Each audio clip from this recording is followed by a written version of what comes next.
My parents excluded me from our Christmas family postcard, saying my wheelchair would ruin the photo but included my adopted brother instead, leaving me heartbroken. My name is Emily and I'm 23 years old. I remember the day like it was yesterday, one cold winter morning just a few weeks before Christmas. My family had always been close, or so I thought. But on that particular day, something changed forever. I was sitting in the living room scrolling through my phone when my parents casually mentioned the family Christmas postcard they'd be sending out. I hadn't even been considered for it. Instead, they were preparing a photo with my adopted brother, the one who'd come into our family a few years ago, and it wasn't just about the postcard. My wheelchair was the reason they said I wouldn't fit in the picture. The exclusion, the hurtful words, they broke something inside of me, and what was supposed to be a joyful holiday season turned into a bitter memory that haunted me for years. Christmas had always been the time of year when I felt closest to my family. The decorations, the music, the endless nights spent wrapping presents, it was our tradition, our bond. I'd always been a part of it. The one thing that made Christmas feel complete for me was that it wasn't just about the presents or the food, it was about the love we shared as a family. But the year I turned 18, everything shifted. It wasn't just a subtle change either. It was as if a wall had been built between me and my family, a wall that I couldn't see but I could feel. I had always been a bit different, but I didn't think it would ever change how my family saw me. Growing up in a wheelchair wasn't easy, but I had learned to adapt and make the best of things. My parents had been supportive, at least that's what I thought. I never felt like my disability was something they were ashamed of until that day. The day they told me I wouldn't be in the family Christmas postcard. I was shocked. Not just at the decision, but at how casual they were about it.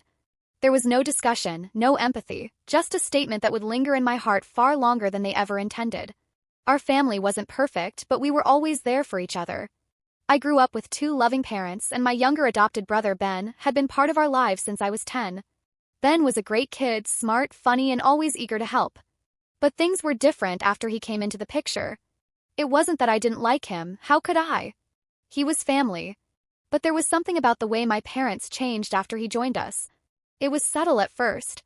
Little things like the way they started focusing more on Ben's needs, how his school projects were always praised while mine were brushed aside. Still, I told myself it wasn't intentional. After all, they were my parents. They'd never treat me differently, right? As time passed, however, it became more clear. My condition, my needs, were starting to take a back seat. I noticed the change more when it came to family events. While I had to carefully navigate the house with my wheelchair, Ben was always allowed to run around, be active, do whatever he wanted. No one thought twice. It wasn't just a physical difference, there was an emotional one too. Ben was their golden child, the one they had chosen to adopt.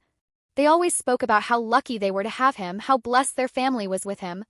And while I never doubted they loved me, it became clear that there was a distinction being made. The Christmas postcard wasn't the first sign. It wasn't even the first holiday where I felt like an outsider. But it was the most blatant. We had always sent out family postcards during the holidays. Each year, we'd gather around the tree, take a picture, and send it to relatives near and far. It was a tradition, one I always looked forward to. But that year, my parents were preparing a picture with just the four of them, Mom, Dad, Ben, and our dog, saying that I wouldn't fit in with the family picture. I sat there, frozen, my heart pounding in my chest. What did they mean I wouldn't fit in? I didn't say anything at first, not sure if it was a joke or if I had misheard them. But as my parents went on, planning everything without so much as a glance in my direction, the sting of rejection hit me harder than I expected. They didn't even try to include me. It wasn't even a discussion. It was just a decision they made, and it felt final. I spent the next few days in a fog, replaying the conversation over and over in my head. How could they say that? How could they just exclude me like that, as if I wasn't part of the family? I wanted to confront them, but the words never came. I kept quiet, pretending like I was okay, but the weight of the situation grew heavier with each passing hour. I didn't understand what had changed. Ben had been in the picture for years now. Why was this suddenly different? It wasn't until a week later, when I overheard my parents talking late at night, that I began to piece things together. I had come downstairs to get a glass of water, trying to be as quiet as possible when I heard their voices from the living room. First, I hesitated, but then something in their tone caught my attention. They were arguing about the Christmas postcard again, only this time the conversation wasn't just about the photo. My mom's voice, soft but firm, spoke first. Ben needs to feel like he's part of this family, too. It's important. I don't think Emily would understand. She's already distant. My heart sank as she said those words. My dad's voice responded, thick with frustration. You really think she's going to care about something as small as a photo? She's always been the strong one, we don't need to baby her. I couldn't believe what I was hearing. They were talking about me as if I wasn't even there, as if my feelings didn't matter. I wanted to interrupt, to shout, but I stayed frozen in place, listening to the conversation that would change everything. I just don't want this to be a big deal, my dad continued. We want Ben to feel included. He's our son too. He deserves to be in the picture. But why exclude Emily? My mom's voice wavered, and I could tell she was conflicted. She's part of the family. That's the thing, my dad said. She doesn't fit in with the image we're presenting. The wheelchair, the way she's always so distant. I don't think it's going to look right. I stood there, stunned. My heart dropped into my stomach. All this time, I had been wondering why they didn't include me in the photo. Now I knew the answer. It wasn't about my wheelchair, not really. It wasn't about fitting in. It was about how they saw me. They didn't want to be reminded of my disability, of the way I was different. They were more concerned about the image they were presenting than they were about their own daughter. I could feel the tears stinging my eyes, but I held them back. I couldn't let them see how deeply their words cut me. I turned and slowly walked back up the stairs, my heart aching as the truth settled in. The days that followed were a blur of disappointment, and with each passing moment, the weight of what had happened sunk deeper into my chest. The holiday season was supposed to be about family, about joy, about coming together, but instead it felt like a reminder that I was being left behind. I couldn't understand it, I didn't want to understand it, but I knew deep down that something had changed. I felt like an outsider in my own home. My parents had made it clear where I stood in their eyes. Ben was their shining star. They had adopted him into their family, and I felt like he was everything they wanted me to be, normal, active, fitting into their image. I avoided my parents as much as possible. The silence between us was deafening, and I could feel the tension every time I entered the room. They never spoke of the postcard again, and I didn't know if that made it worse or if it was better that they didn't try to explain themselves. The thing was, they didn't need to say anything.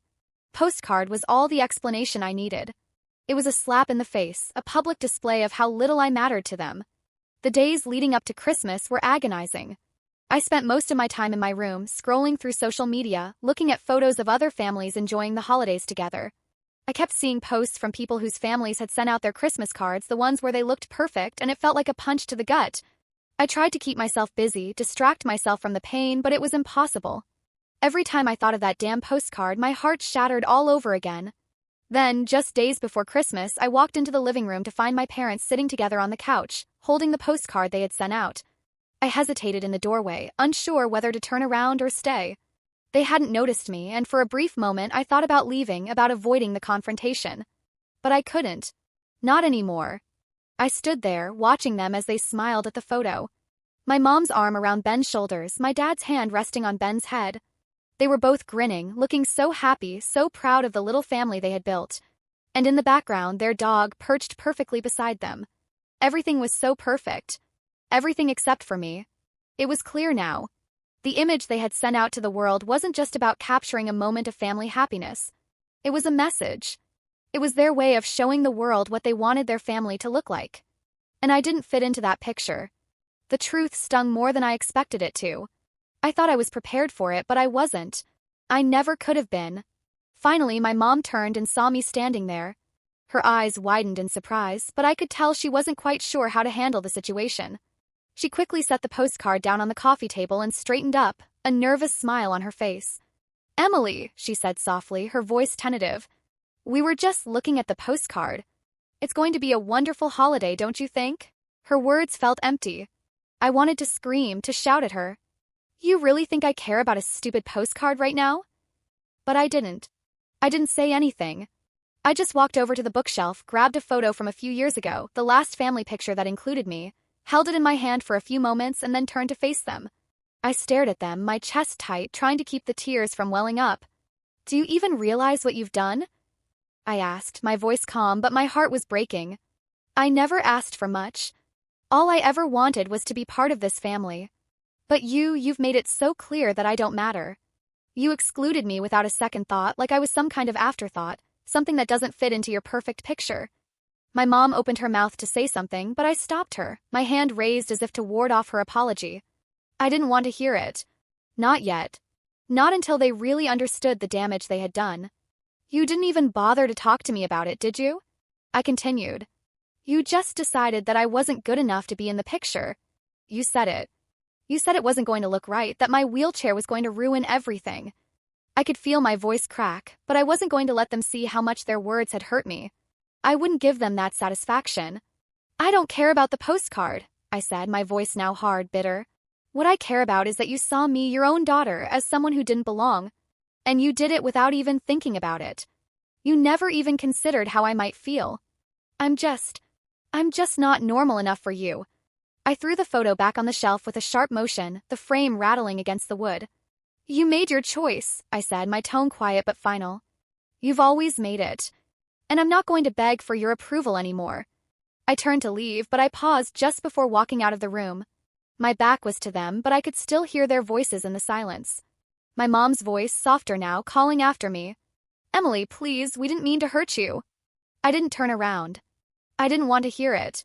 It's too late for that. And with that, I walked out, leaving them behind. I didn't know what the future held, but in that moment, I knew that I was done trying to fit into their image of what family should be. I was more than a postcard, more than a picture on a wall. I was real. And I wouldn't let anyone forget that again. The days that followed were a quiet storm of emotions, each one pulling me in different directions. I had left the living room that day feeling like a different person. No longer the daughter who tried to please her parents or the child who would endure the emotional neglect. I had made a choice to stop trying to fit into their picture-perfect family, but it wasn't as simple as walking out the door and moving on. Never is. I spent the next few days largely isolated, just me and my thoughts. I stayed in my room, avoiding my parents as best I could. There were no words of apology from them, nothing that acknowledged the hurt they had caused me. It was as if they thought I would just get over it, as if it didn't matter. Their silence was almost worse than anything they could have said. I would hear them talking in the kitchen or laughing in the living room, the sound of their voices making the emptiness inside me grow even more. I kept reminding myself that this was their problem, not mine. I didn't owe them anything, especially not my forgiveness. And yet, every time I looked out the window at the families in their yards, decorating their homes, preparing for the holidays, I felt the sting of rejection. I couldn't escape it. Pain came in waves. Sometimes it would hit me when I was alone, tears would spring up in my eyes, and I would wonder if I'd made the right decision to stand up for myself. But then I would remember the postcard. I would remember their words, their actions, how they had seen me as a burden rather than a part of their family.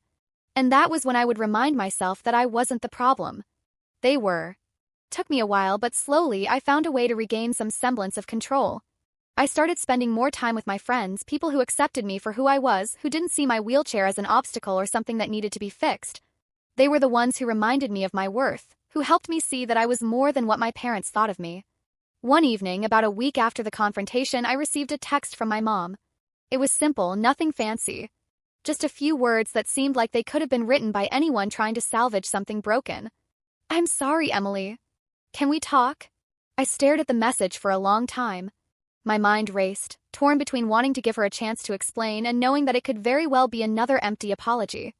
I wanted to believe her, but my heart was still raw, still bruised by the events of the past days. I didn't respond immediately, and when I finally did, I just told her, I'm not ready. There was no shame in that. I needed time. I needed to heal, to rebuild the sense of self that they had tried to tear down. I realized that forgiveness was a long road, and I wasn't sure I was ready to walk it yet. Not while I still carried so much anger and hurt. In the meantime, I continued to focus on my own growth. I took up painting, something I had always wanted to do but had never found the time for.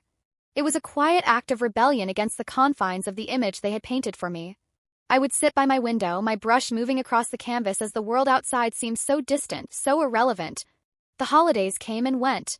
Christmas passed with its usual chaos and cheer, but it was different this time. My parents didn't make a big show of their festivities, and I didn't feel pressured to join them. They hadn't invited me to participate in anything, and I was fine with that. It was my first Christmas in years where I wasn't fighting to belong. Instead, I spent it on my own terms with people who valued me. By the time New Year's rolled around, I was beginning to feel stronger. I wasn't fully healed, but I wasn't as broken as I had been.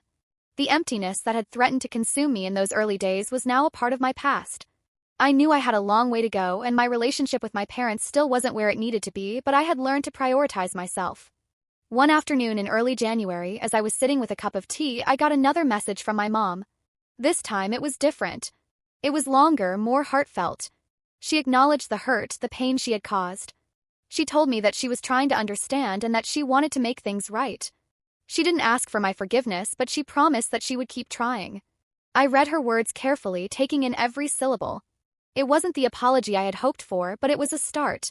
I could feel myself softening just a little. I still wasn't ready to completely embrace her, to accept her back into my life as if nothing had happened, but I understood that healing took time.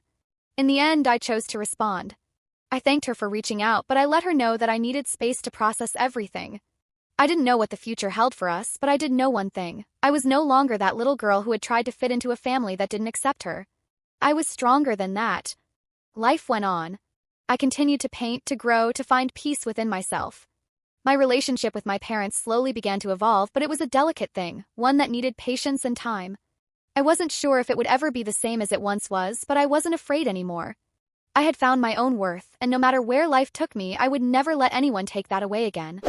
Do not forget to like the video, subscribe to the channel, press the bell icon, and share your thoughts in the comments.